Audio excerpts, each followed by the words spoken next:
Welcome back to Poston Presents the Show. It's Miss Doublelicious and I'm the host, Miss Tina Baby.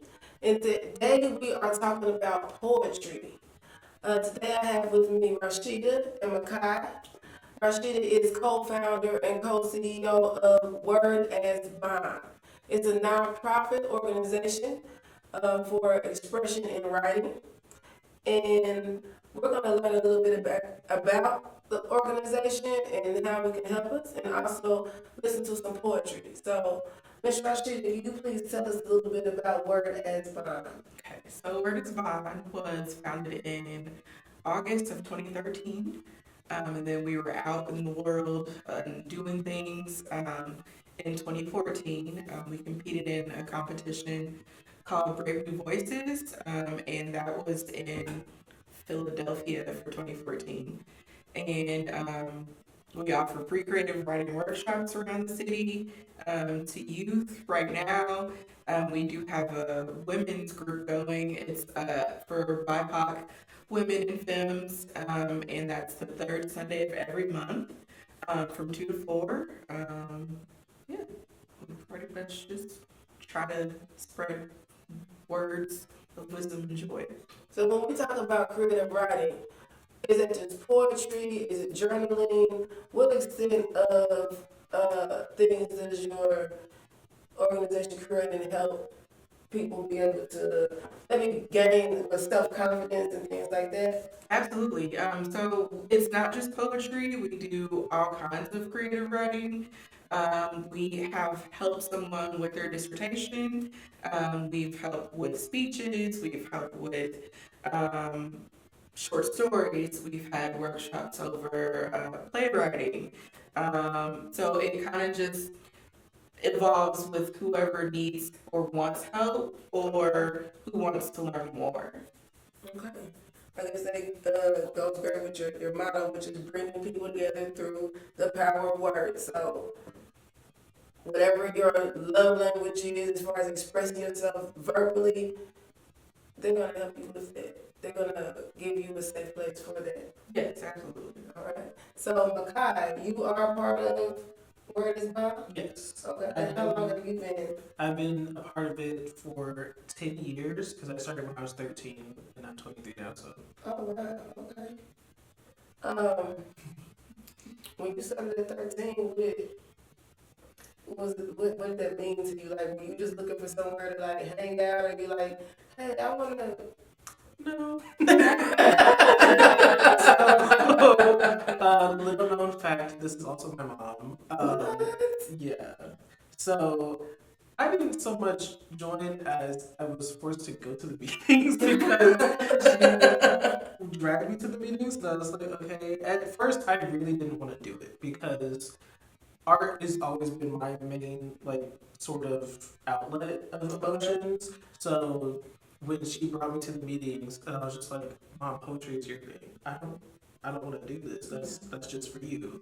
But because I always thought that poetry was just a whole bunch of old dead white men because that's what we would read in school, like Shakespeare and people. I'm just like, none of this means anything to me. Like it doesn't relate to me in any way. But so I started going to the workshops, and then they showed me that not only is poetry not just old dead white men, it's by people who look and sound like me, and they all have poems like with my lived experience and other experiences that I didn't even know about. And I was like, oh, they sound like me. This can Oh, be they relatable. look like me. Okay, okay. Oh, I know what they're saying. I like this. I think I'll start. And then I started enjoying it. And, wait, did I start when I was 12? Like, because there was a year that You were 13. I was 13? Okay. Because then I started doing Brave New Voices with them and What doing is the it? competition. Brave New Voices. Brand new voices? Yes. Okay. That's So the competition you guys went to, right? Yes. 14, okay. that is the International Youth Slam Poetry Competition. It used to be televised on HBO Max, and then it's in a different city around the world each year. So I did 4 years of it because it's ages 13 through 19. So we were in, my first year was DC, then Texas, no, San Francisco, then Texas, and then the last year was COVID, so it was a lot. Yeah. Right.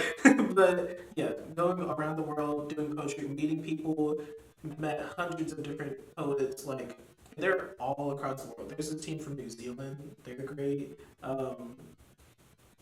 Do you feel like when you go to different places, do you feel like the poetry sometimes has a cultural? Oh yes, Okay. definitely. Like there are different teams have different like cultural styles. Like I'd say some teams are more performance heavy versus other teams are more writing heavy. And that's like it's not like one is better than the other. It's just kind of what culture you're surrounded with and what you're known for doing. In their style. I will say, like, it is, you do see the different cultures, because one year, I think we were in Houston, I'm not sure, but Tobago, their team did a poem, and it was like, This is America, that's the Childish Gambino song, Okay. but their poem was really talking about America, even though they're not from America, and it was it was really good. Okay. But they were, like, y'all think this is it, and you y'all think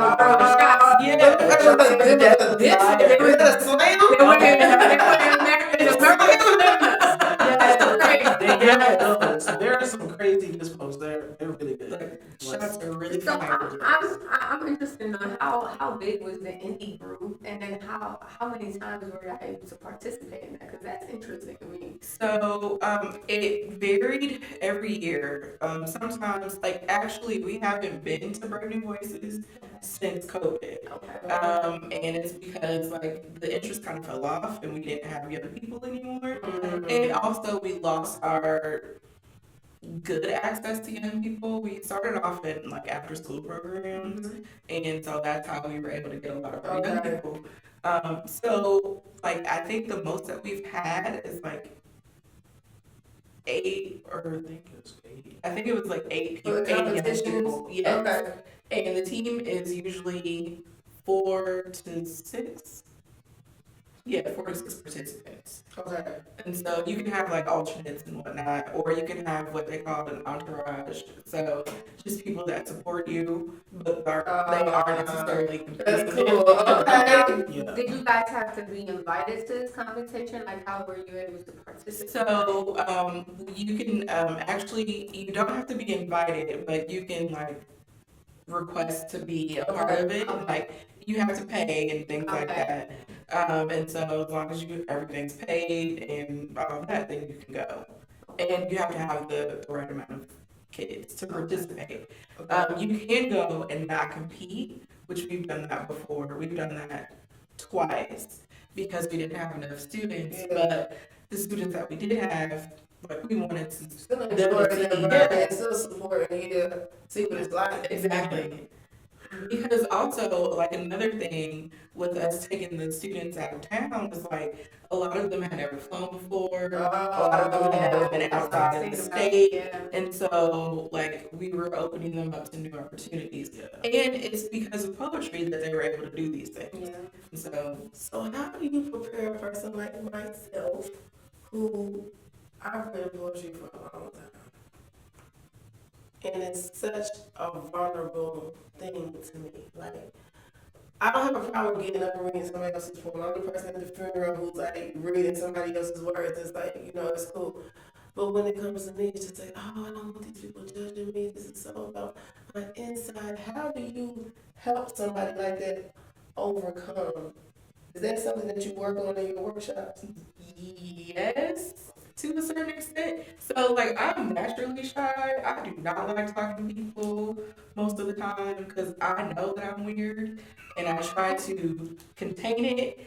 And usually, when I try to contain it, it comes out, and it's just bad. Yes. Oh gosh. So, I usually try to be very encouraging in my workshops, Okay. and also I'm just like, your vulnerability is your authenticity. And that is a gift to other people because you don't have to share that with other people. right? Right. And so, like, if you're sharing that with other people and you're being your most authentic self and you're living in your truth, then you usually feel good about yourself Right. and feel good about what you've done. And I'd say 9 times out of 10, it's gonna resound with someone that is there. And for me, that's very helpful. It might be somebody just as weird as me, or somebody Yes, just as or somebody whatever. that needs to hear what you say. Mhm. Okay. Because poetry, like open mics and stuff, if you're reading at those are all filled with people who are vulnerable and a lot of times are reading something for the first time. Like that's where people like will workshop their first draft. So like I've been doing this for 10 years, but every time I get up and I do a new poem, I'm still like nervous because I'm like, okay, you've heard this, you've heard me do this stuff before, but now that I'm doing it, like this is new for you It's a new all. audience. So we're gonna see and test out and see what y'all say. What if you guys don't like it? What if y'all think I can't write anymore? It's like all those anxieties, but I've still been doing it for so long. So it's like Right. the same kind of feeling as the first time, but also recognizing that you're in a space where everybody's nervous. It's a safe place. And Yes. everybody It's that place. It's that place of vulnerability. It's the place where everybody is pouring it out from the inside. Mhm. Okay, all right. Let me see.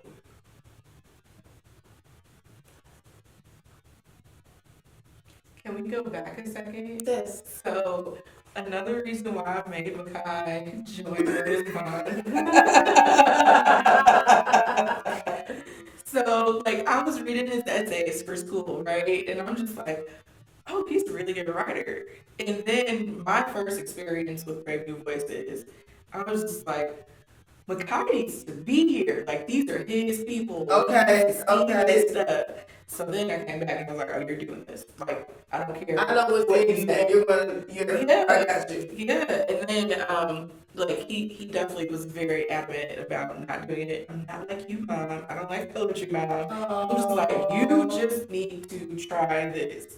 Just do this for this year, and then if you don't, you don't have to do it again. And he's done it consistently after that. Like after he saw his people, was just like, see, there you go. Do you feel like it's changed anything in you as a person to be able to do this? Definitely. Like that's the good thing I'll say about like growing up with you. She was very like try forward. So just like try it, and if you like try it for a while and you find out that you really don't like it, then you don't have to do it at all. So like it was the same thing with music and learning a new language. She was like, try this language out. Try this playing an instrument, try reading music, so we can like have like a well-rounded experience. And like if you actually don't like it, then you don't have to do it no more. But you can at least say that you tried. Opportunity to pick and choose and not just Right. Yeah. And I really, it did change like everything for me because I was of course I was writing short stories too in my notebooks and things like that because I've always loved telling stories, but I had. There's a story behind that story. Oh, there's so many. I've always loved telling stories, but not always in a fun way. Some of them are bad stories. Whoa, No, they're not You bad. make up stuff. Yeah. Yeah. I would just say I had a very, very active imagination. Okay. And she was like, let me put you in somewhere where your active imagination will thrive and Not not get you in trouble. get you hurt. You would find ways to still get in trouble. Oh my God. Yeah. Yes, I would. But poetry changed. No, it's really dope because it's a lot of kids and youth and even adults. You know what I'm saying? Especially adults. I see that. I feel that this is a good outlet to help with mental illness because if it's kind of like journaling. You know what I mean? In a sense, whether it's a short story, whether you're playing your story or your imagination out through a short story, or whether it's like journaling and you're just simply, taking your thoughts and making a rhyme or making, whatever style of poetry or writing that you prefer. I believe it can be very therapeutic, and I think that some of these hobbies and talents, you know what I mean, are kind of a lost piece, Mhm. you know, that we need, and especially for the children nowadays because they don't have an outlet, they don't have parents who encourage, yeah, who encourage different outlets to express themselves other than Facebook, Video game. video games, dancing, which dancing is fine because it's a free expression, but like you said, just introduced. I know, for me growing up, I'm also really into art. It's interesting because I did a lot of like speaking things and I did poetry, but I don't feel like I spoke poetry, but I did other things like drawing and making clay and stuff like that. And we have to, as a culture, as a community, as a BIPOC community, we really have to get back into these spaces so that we can express ourselves in a positive way and bring back the ability to breathe and be able to understand. Mhm. Because I know through poetry, I don't want to get technical. I don't know if you want to get technical, but I know there's like so many different types, but it also allows you to be able to understand other people's verbiage and ways of communicating. Like, you know, like in the Bible, what are like, parables, Vows and all that you stuff. were like parables, Yeah. like some of those things are not, they're not, they're figurative. Yes. They're figurative stories, like they're not literal. But I think poetry opens that imagination so that you can understand Mhm. through, you know what I mean, the creative, you know, lens Yes. verbally. So I hope I know that was my plea. I'm sorry, but I'm trying to express myself. But yeah, I'm very happy that we, you know, that I met you and that you let me know what you were doing so that this is something that we could, you know, present. Okay, guys. Y'all know me, I'm usually over here just quiet. I know we asked about well, I asked the question about how many, like, how big was that group, that you guys took to do this, competition. Me as a mother, I think that's interesting, right? Because, as I said earlier, you know, poetry is an outlet, writing is an outlet. I feel like this generation of children, they don't know that they need outlets because if not, then that's why they're out here doing crazy things, right? Because things are happening to The them. outlets to talk shit on social media. Whatever the outlet, whatever it may be, right? It's just I feel like they need an outlet. So I don't know, maybe at the end of this show we'll post the website because I know something I asked earlier was how can we bring people or bring this to the people, right? You said you guys haven't been in the competition just because y'all don't have a strong children. Right. We're not shy of children in Indy, you know. We should- They usually downtown doing something like right? So I just feel like maybe we can drive the kids to this because it's interesting. They get to travel, right? They get to express themselves. So And it's free. and it's dope. You know what I mean? Being a part of the organization is free. You know, and but the way that there's so many ways out here nowadays to raise money. So, you know, if you are able to participate and there's something that you want to do, don't go into it with the mindset of, oh, I won't be able to afford to go compete or something like that because what we're trying to do with Poster Presents, the show, is create a network that is positive for our community, you know. So there, you know, y'all get on GoFundMe to go bury somebody who should have had life insurance. So, you know, if you use your outlets to support yourself to be able to be a better person and to move, you know, fluidly and be able to express yourself. Because right now we have a breakdown of what they call trending social, not social, but emotional intelligence. Being able to process and articulate your emotions, you know, in a way that somebody can receive them. So let's share the word on this. Let's get people encouraged, let people know about that Word as Bond organization. And then what we're going to do on the next segment of this is we're going to actually let Makai and Rashida share some of their poetry with you all. Yeah. So, we're gonna cut this, we're gonna set up for that, and just stay tuned on the, YouTube, and check the thumbnail, we'll have the information, and when we close out, I'll let Rashida, provide the information for you again.